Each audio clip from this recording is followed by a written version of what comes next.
ሪስፔክት አድርገህ የምታወራኝ እኮ ይገባኛል። ሄርሜ የሰው ልጅ ነኝ፣ ሰዓት አለኝ። ግን ደግሞ በቃ እስከዛሬ ድረስ ያንቺ እውነታ ስላልወጣ ስለነበረ ነው። አሁን ግን ሁሉንም ነገር ገብቶኛል፣ ሁሉንም ነገር አውቄዋለሁ። ጥፋት ሳላጠፋ ጥፋት አጥፍተሻል። ለመታመም አንቺ ነሽ ምክንያት። እስቲ አንተ እንኳን ታመህ ያ ሁሉ ልፋቴን ከንቱ አድርገህ ከታመምኩ በኋላ ቀለበት እንደዛ ሱልቀኸኝ ስለ ቤተሰቦቼ ስለ ራሴ አይደል ስለ ቤተሰቦቼ አንድ ቀን አስበህ ታውቃለህ? አታውቅም እኮ። እሺ እናንተ እያልኳችሁ ሁሉ ደረሰ ማለት ነው። ነገ እግሯ ላይ ወድቀህ ይቅርታ ጠይቃታለህ ባልኩት መሰረት እንግዲህ እኔ የተናገርኩት ጠብ ጠብ ጠብ አትልም፣ መሬት አትወድቅም ማለት ነው። ዛሬ ተንበርክኮ ጉልበቷ ላይ እባክሽን ይቅር በይኝ፣ አንቺ ንጹህ ሴት ነሽ፣ ንጹህ ሴት እንደሆንሽ ድሮም ሳላቅ ቀርቼ ሳይሆን ነገር ግን ታምሜ ሳለ በተፈጠረው ነገር ማን ንጹህ እንደሆነ ማን ንጹህ እንዳልሆነ ማወቅ አልቻልኩም ነበር። አሁን ግን ሁሉን ነገር አውቄያለሁ። ሄርሚዬ በፈጠረሽ ይቅርታ አንድ እድል ስጪኝ፣ አንድ እድል ብቻ እያለ ሲማጸናት አየሁ። ደስታዬ ወደር አጣ ማለት ነው ውዶችዬ። ከምር በጣም ደስ ብሎኛል ማለት ነው። በጣም ነው ደስ ያለኝ። ለምን አትሉ? እንደዛ ሲገፋት እንደዛ ኩሽሽ ስትል እሱም ብላ የትም መከራዋን እያየች እየተሰደበች እሱን ለማዳን እሱን ለማስደሰት ብዙ ነገር እያደረገች ምንድነው ያለው? ከማንም ጋር እንደሆንኩ አላስታውስም አለ። ጭራሹን የት ነበር የወሰድሽኝ ብሎ ጥያቄ ሲጠይቃት አይተናል። እና ጭራሽ ባልሰማ ባላየ እንደማያውቃት ነው የሆነባት የነበረው። የኔ ፍቅር ግን ማለት ነው በጣም ነው እኮ የምታሳዝኘኝ የምትገርሚው ማለት ነው። እንደዛ እንደማያቅሽ ለአንድ ቀን እንኳ አይቶሽ እንደማያቅ ሰው ሆኖብሽ ስሬስ በመሆን አንቺ አይንሽ ከርተት ሲል ጭራሽ እሱ እንደማያቅሽ ሰው ሆኖብሽ ያን ሁሉ ነገር አሳልፈሽ ዛሬ ለዚህ በመብቃትሽ የኔ ጠንካራ የኔ አይበገሬ ብዬሻለሁኝ የኔ ቆንጆ ማለት ነው። ለፍቅር ደግሞ እንደዚህ ዝቅ ማለትሽ ይሄ የመጀመሪያ ጊዜ አይደለም። ማንኛውም ሰው ያለ ነው ለፍቅር ሲል ዝቅ ይላል። ለፍቅር ዝቅ ማለት ውርደት ወይም ሽንፈት አይደለም ማለት ነው፣ ብልህነት ነው የኔ ቆንጆ። እና ዛሬ ይቅርታውን እንድትቀበለው እየተማጸናት ጉልበቷ ላይ ለዛውን ጉልበቷ ስር ወድቆ ሄርሚዬ ይቅር በይኝ ሲላት እንዴት ደስታ አለው። እሷ ራሱ በውስጧ እየሳቀችና በውስጧ እየተደሰተች ይመስለኛል። ከላይ እንዴት ነው ይቅርታ ማድረግልህ? ይቅርታ እንኳ ብዬ ብቀበልህ እኮ አንተ የምታደርጋቸው ነገሮች በጣም በጣም በጣም ሀይ ናቸው። ስፈልግ ትሄዳለህ፣ ስፈልግ ትመጣለህ። ሪስፔክት እንኳ የለም ለእኔ። ስለዚህ ይቅርታን እንኳ ብቀበልህ ነገ ያለፉ ታሪኮችን መልሰህ እንደማደግማቸው እንዴት እርግጠኛ ሆናለሁ። ስለዚህ እንዴት ብዬ ልቀበልህ? እየሄድክ እየመጣ ኦኬ ብዬ ስቀበልህ ዛሬም ነገም ጥፋትህን እየጨመርክና እየደረደርክበት ትሄዳለህ ማለት ነው። ስለዚህ ይህን ጥፋትህን እንድትመለስ ከዚህ ጥፋትህ እንድታረም እኔ አንተን ምን ማድረግ አለብኝ? የራሴን ህይወት መምራት አለብኝ። አንተ ወይ ጠበቅ አድርገህ አትይዘኝ ወይ ደግሞ ለቀኸኝ የራሴን ህይወት አልጀምር።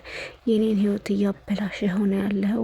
እኔ ደግሞ ሴት ልጅ እስከሆንኩ ድረስ እድሜ ቁሞ አይጠብቅም፣ ይሄዳል፣ ይነጉዳል። ስለዚህ ተወኝ፣ አሁን ትቻለሁኝ፣ የራሴን ህይወት ልቀጥል ብላ መልስ ሰጠችው ማለት ነው።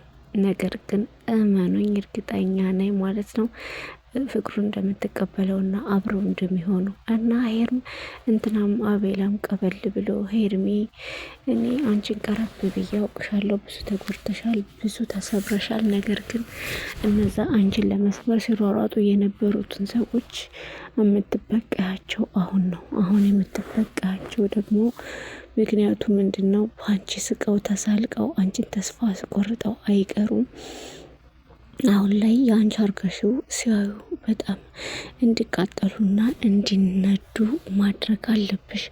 ከጎኑ ሆነሽ እነሱም ማብሸቅ አለብሽ። ተጠቀሚበት። ስለዚህ ቅርታውን ተቀበይ እህቴ፣ አውቃለሁ ጉዳትሽ ይገባኛል እያለ እያስረዳት ይገኛል ማለት ነው። እንግዲህ ለድምፄ ይቅርታ፣ ድምፄን ቀንሼ የማወራችሁ ጓደኛዬ ከጎኔ ስለተኛች እሷን ላለመረበሽ ነው እና ይቅርታ ጠይቃለሁ እላችኋለሁ። እና እባክሽን ይቅርታውን ተቀበይ እያላት ነው። እሷ ደግሞ ነገ መልሶ ቢደግመውስ እኔ ብሄድም ስመጣ ሄርሚ ይቅርታ ትቀበለኛለች፣ ይቅርታ ታደርግልኛለች በማለት ጥፋቶችን በተደጋጋሚ ያጠፋል። እኔ ደግሞ ሲሄድ ጥፋቶችን አጥፍቶ በተደጋጋሚ ስትመጣ ይቅርታህን የምቀበለው ይቅር ማረግልህ ሳላቀቃርች ሞኝ ሆኜ ወይም ጅሎኛ አይደለም። ነገር ግን እያወኩ እንዳላወኩ የምሆነው ለፍቅር ብዬ ነበር። አንተ ግን ሊገባህ አይችልም። እኔ ለአንተ በቆምኩኝ፣ እኔ ለአንተ ባልኩኝ ያለ ጥፋቴ እንደ ጥፋተኛ ቆጥረኸኝ ጭራሽ አሳመመሽኛል እኮ ብለኸኛል። እንዴት ያን ሁሉ ረስተኸው ዛሬ ይሄን ትጠይቀኛለህ? እኔ ለአንተ ውጣ ውረዶችን በወረድኩኝ እኔ ላንተ ብዬ ብዙ ነገሮችን በሆንኩልህ፣ አንተ ግን በላይ እንደ ገዳይ ምላሽህ ምን ነበር? ለእኔ ምላሽህ የነበረው ለእኔ ጥላቻ ነበረ። እኔ አሪፍ ነገር ሳረግልህ አንተ በምላሹ ጥላቻን ሰሰብክ ነው የነበረው፣ ጥላቻ ስታራምድ ነው የነበረው። እኔ ግን አንተን ጠልቼ አላቅም፣ ልጠላህም አልችልም። ለምን ወዳለሁ፣ አፈቅርሃለሁ። ስለዚህ የማድረጉ ለምን እንዳስፈለገ ነገሬ በምትለው ሰዓት ንጽህናሽን አላወቅኩም ነበር አላት ማለት ነው። አንቺ ከደሙ ንጹህ እንደሆንሽ አላወቅኩም ነበረ፣ አሁን ነው ያወቅኩት። አያችሁ፣ እንደፈለገ ሸሸ ገዳሜ ካለ በኋላ ንጽህናሽን አሁን ነው ያወቅሽው። ሄርሚ ፈጽሞ ንጹህ እንደሆነች በእርግጥ መጀመሪያ ያውቃል ማለት ነው። ስለዚህ ያቺ ሚስቱ የነበረች ሴት እንትናን ማነው ስሟ ፍቅርን ልካ ስታስፈትሸው ቴክስት የጻፈላት ከማን ጋር መሆን እንደምፈልግ አላቅም። በዚህ ሰዓት ተምታቶብኛል ስሜቴ ብሎ ጽፎላታል፣ ጽፈሃል። ስለዚህ ለሄርሜላ ቦታ የለህም፣ ለሄርሜላ ቦታ ከሌለህ ደግሞ ለእኔ ያለህ እኔ ጋር ትሆናለህ ነው። እና አትልፊ፣ ከንቱ ልፋት ነው የምትለፊው። ዝም ብለሽ እየለፋሽ ነው ያለሽው። እንደዚህ ስላረግሽ እኔ ከአንቺ ጋር አብረሽ አልሆነም። እንደውም የሄርሚ የውሃ ንጽህናዋ ወጣላት ማለት ነው። ንጽህናዋ እንደውም ወጣ። ምክንያቱም የዋህ ናት። በየዋህነቷ እንደዚህ እንዳረጋችኋት አልቀራችሁም። ስለዚህ እሷ ንጽህናዋ ወጥቷል። አሁንም ከእሷ ጋር ነው መቀጠል የምፈልገው አንቺ እንደዚህ ስላደረግሽ ከንቱ ልፋት ስለለፋሽ ከእኔ የምታገኘው ነገር የለም። እኔ የእሷ መሆን የምችለው አንቺ ስላልሽ በግድ ከኔ ጋር የምትሆኝበት ምክንያት አይኖርም ብሎ እንዳሳፈራት አይታችኋል ማለት ነው። ዛሬም ግን እየተከራከረ ያለው ያጅል ኤፍሬም ብቻ ነው ለሷ እየተከራከረላት ያለው ማለት ነው። እኔ ይሄ እንደሚመጣ ቀድሜ ፈጽሞውን አውቄው ነበረ። በቃ ሄርሜን ይቅርታ እንደሚላትና ሄርሜ አብሮ እንደሚሆን እርግጠኛ ነበርኩኝ። ሀሳቤ ተሳካ ማለት ነው። እና አቤላ ደግሞ ከጎኗ ሆነህ መጀመሪያም ወደ እሱ እንድትመጣ ያደረግከው አንተ ነበርክ። አሁንም ደግሞ ወደ እሱ እንድትመለስ እየጣርክ ነው ያለው። እርግጠኛ ነኝ ነገ አብሮ ይመጣሉ፣ ጠብቁ ማለት ነው። በእርግጠኝነት ነው የምነግራችሁ፣ ነገ አብሮ በፍቅር መጥተው እነ ከሌ ድርር ያደርጓቸዋል ማለት ነው። እቺ ሩታ የምትባል ሴት ግን በስንት ሰው ሞከረች፣ ስማም ያልሄደችበት የለም።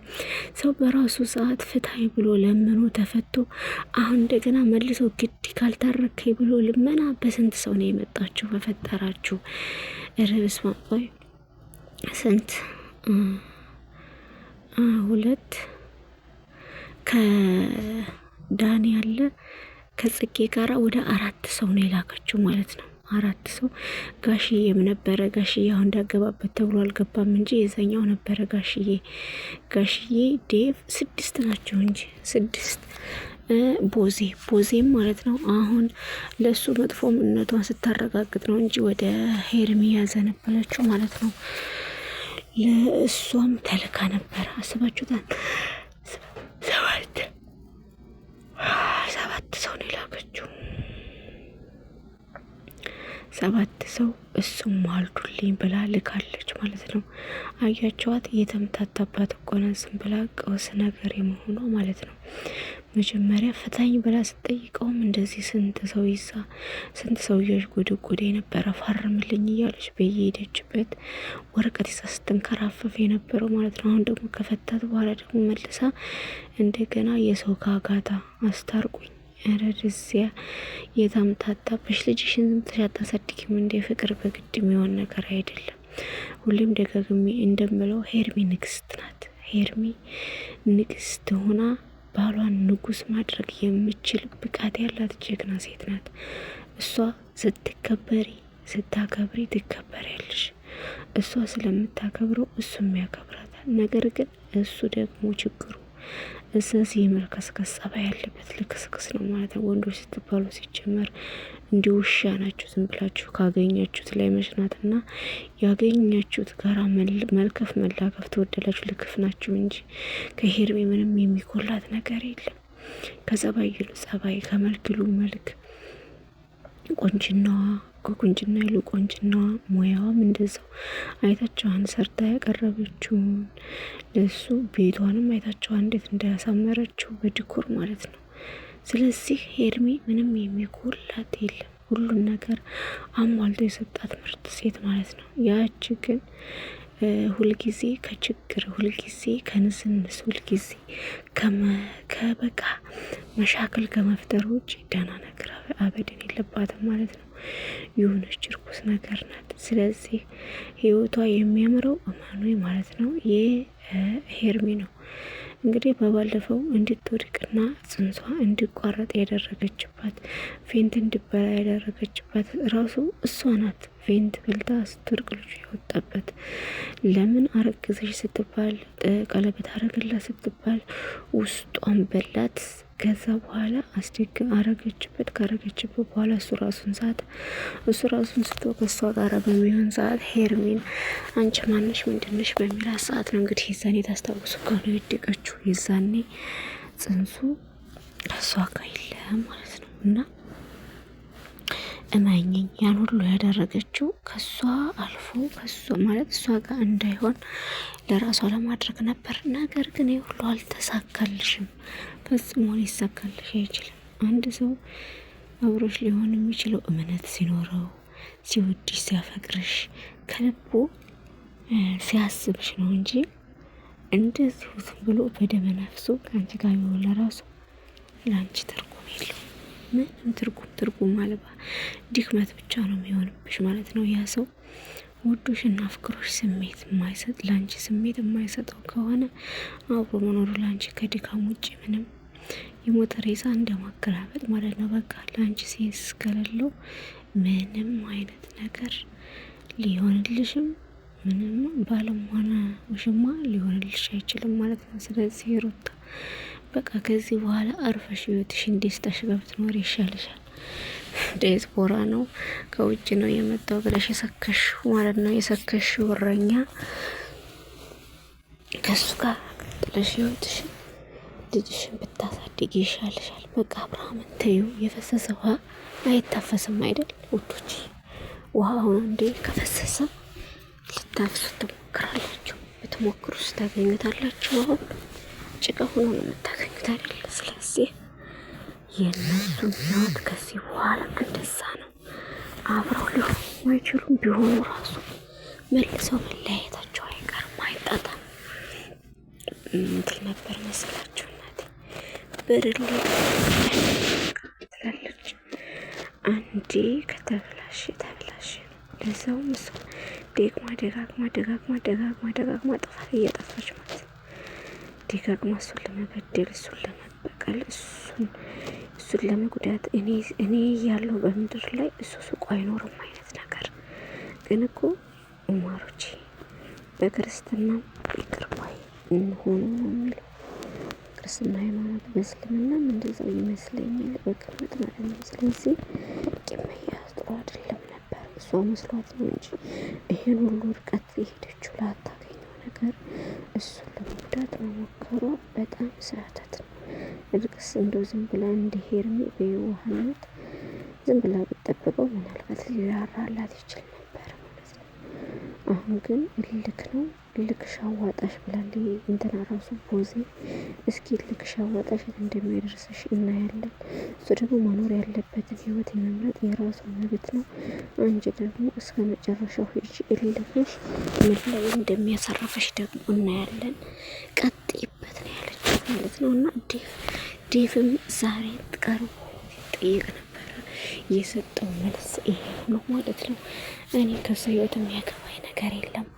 ራሱ መወሰን የሚችል ትልቅ ሰው ነው። ራሱ መወሰን አለበት። ኤፍሬም ከዚህ ነገር ውጣ እያለ አሁንም እየተናገረው ነው። እስካሁን ድረስ ከሷ ጎን ያለው ደንቆሮ ማለት ነው። ያ ደንቆሮ ዳኒ ምን ብሏል? ግን ይሄ የእናት የአባቱ ልጅ ነው። እውነት ለአብርሃም እንደዚህ የአብርሃምን ውድቀት የሚፈልገው የአባቴ እናቱ ልጅ መቼም አይደለም እያለ ነበር። አይታችሁ ከሆነ ቪዲዮ ማለት ነው። እና እውነት ነው። የአባቴ እናት ልጅ የዚህን ያህል በቀል አያሳልፍም፣ የዚህን ያህል ጥላት አይሆንም ማለት ነው። ያ ግን ደንቆሮ ከአመድ ተገኝቶ ያሳድጉት ነው የሚመስለኝ ማለት ነው። እና እሱ ብቻ ነው አሁንም ከሷ ጎን ነው እየተጃጀ